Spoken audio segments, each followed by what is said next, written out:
we're here backstage at TEDxOrangeCoast, and we're here with Pastor Rick Warren, the author of A Purpose-Driven Life.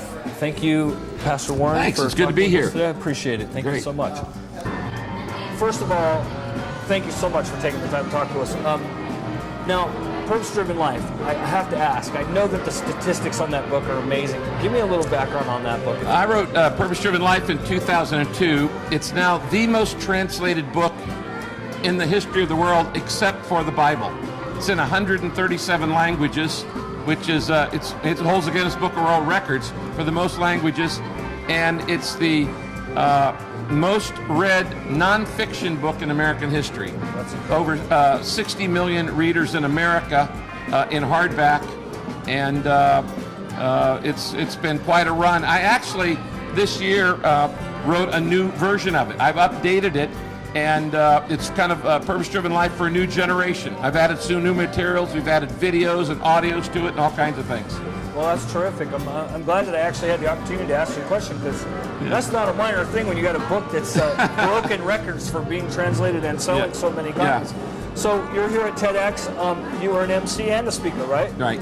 So what is the premise of your TEDx presentation? Well, this year's TEDx here in Orange Coast was, of course, a redefining relevance. And I was talking about what makes an organization or a person irrelevant.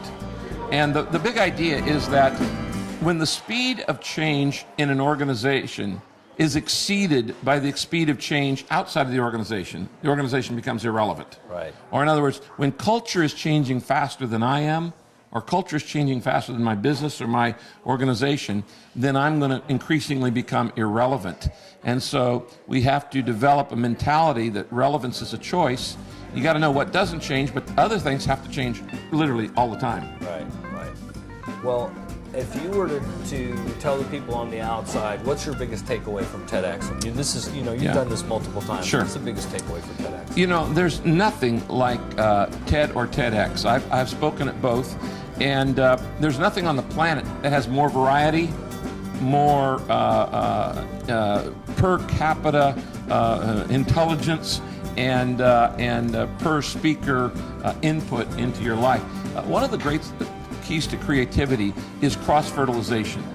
And when you mix the arts with business, with science, with healthcare, with faith, with all of the different segments of society, you have a synergy there that you learn things that you're not going to learn when you only hang out with your own tribe.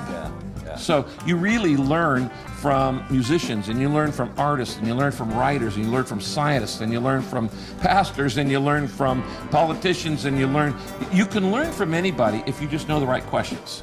And TED tends to ask the right questions, and it tends to get more answers. There's nothing like it. And there is a genuine cross-pollination of intelligence that's really amazing. Yeah, I've made contacts at TEDx and at TED that have been really beneficial to me. They've enriched my life, and they would for anybody who goes. Well, I really want to thank you. I know how busy you are, Pastor, and I appreciate it very much for taking the time to talk with us. Well, I love what you guys are doing here, and I think it's a great program. Thank you so much. Thank you. Thank you. Hi, this is Rick Warren, and you're watching Facets Television.